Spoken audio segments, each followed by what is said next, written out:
Hello and welcome to my review of the Darksword Armory 12th Century Templar Sword. It's very hard to speak about a Templar sword without speaking a little bit about the Knights Templar themselves. While this organization lasted only officially from 1118 to 1312, it is not only one of the most famous and mythologized organizations of the Middle Ages, but because of its extensive and often secret operations and its sudden and controversial disbanding, continues to entertain and captivate us in modern literature, entertainment, and games, like the Da Vinci Code, Kingdom of Heaven, Ironclad, Arn, and Assassin's Creed. Following the First Crusade, the Holy Land was not the safest place to travel, and a group of 9 knights suggested to King Baldwin of Jerusalem that they establish a monastic order to protect pilgrims. Baldwin granted them a headquarters on the Temple Mount, which they thought was the site of the Temple of Solomon, and they named themselves the Poor Fellow Soldiers of Christ and of the Temple of Solomon, often called the Order of Solomon's Temple, Knights Templar, or simply the Templars. They started out very poor, but because of their supporters and special status, they were exempt from any power except the Pope. They became very wealthy, powerful, and influential.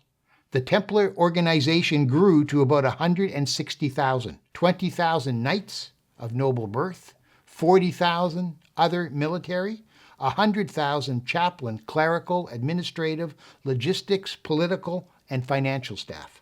The full extent of their activities will never be known. The Templars were tied closely with the Crusades, and when they ended and the Holy Land was lost, they lost support and began to decline. They were disbanded amid a lot of controversy and secrecy in the year 1312. So what does this have to do with the Templar sword? Well, the Templars were one of the most, if not the most, formidable military organizations of the Middle Ages. They were heavy cavalry, the tanks of their time, and their tactics and weapons tell us a lot about the period. These types of swords, the first great swords, are the most iconic of the period, and with their cruciform represented something more than just a weapon. This is a two-handed sword, capable of being wielded with one hand, and would have been very effective from horseback, as the Templars would have used it. It's based upon a sword that's actually in the museum in Zurich. Overall, it's 45 3/4 inches long. The blade is 36 1/4 inches long and made from 5160 high carbon steel. The grip is 7 inches, and to the end of the pommel is 9.5 inches. The sword is quite heavy, weighs in at just under 4.5 pounds. The blade itself is polished to a high shine, at its widest 2 1/4 inches wide, and has a fuller that runs 2/3 the length of the blade. In the fuller on both sides is an etching of military templi, Knights Templar, with 2 Templar crosses at either end. Very nicely done, perfectly centered. The blade tapers to a very fine point, and this is one small issue I have with Darksword in terms of the categorization of the sword.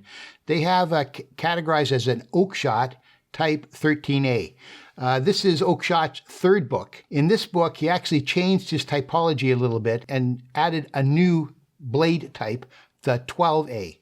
I believe this to be a 12A. I think this one is pretty clear. 2 factors, the fuller length and the tapering of the blade and the type of point, I think make a significant difference. Both these types of blade classifications were on two-handed swords.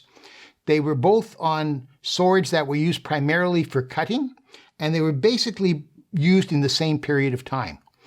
The swords changes from older types to these were done really for a couple of reasons. One was the improvement in armor, and there was more mail being used.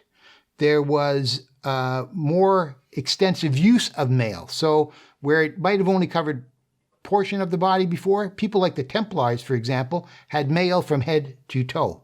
And in addition, we had the transition from mail to plate armor.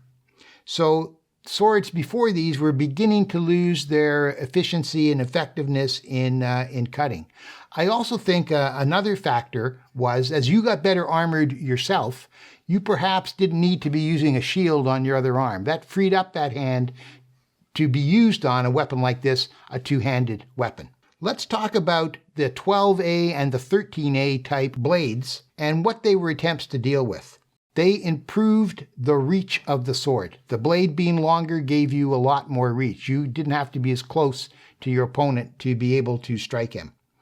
At the same time, when you put two hands on the weapon, you get a lot more force behind your blow.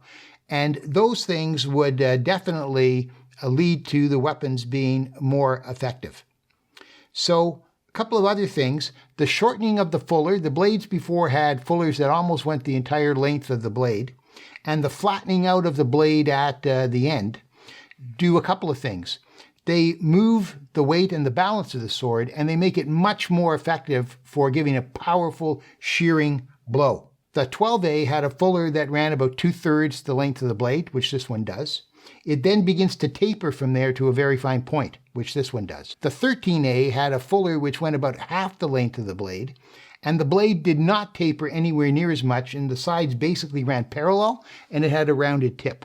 So that's why I believe this to be a 12A rather than a 13A. At any rate, both those swords were the beginning of great swords. They were both very effective cutters. The 12A was a little bit more effective for thrusting. The blade stands up very well to flex tests and returns to true. And Darksword actually has a new video out. It actually does three things. Introduces a new sword, shows some extreme flex testing actually of this model of sword, and also shows their assembly area. In addition, it's been sharpened by Darksword, and it's a very effective at cutting bottles and fruit. That's about all I do with the sword. The pommel is a type I1, is octagonal in shape, which is peened. It would be really nice if they would have engraved a Templar cross on either side of it, and I'm looking for someone local to do that for me. It will make something that's really good perfect. This is a type 1 guard with a straight crucifix form. It's 9.5 inches long, good for protection or for praying. The style is quite elegant but simple. The guard itself tapers to two very nice points, which could be effective weapons as well. And it's flat on the bottom and top, rounded with a nice little ridge on the side. The grip is oak, wrapped with a very high quality leather and stitched. The scabbard is high quality. It's wood, wrapped in leather. This is the integrated sword belt. It is an upgrade, costs a little bit more. Darksword gives you a little card with instructions on how to use it properly, as well as instructions on care and proper use of the sword. Overall, this is a great example of a two-handed cutting sword that was used in the 12th, 13th, and early 14th century. It's a really good example of an oakshot type 12A blade. And on their website, I do believe the pictures they have of the sword are a good representation of a 13A type blade. The blade etching and the cruciform guard are what really give the sword its Templar look and feel, and are done really well. The sword is well made from very good materials, polished to a high shine, and stands up very well to the flex and cutting tests. I think this would be a great addition to anyone's collection. Thank you.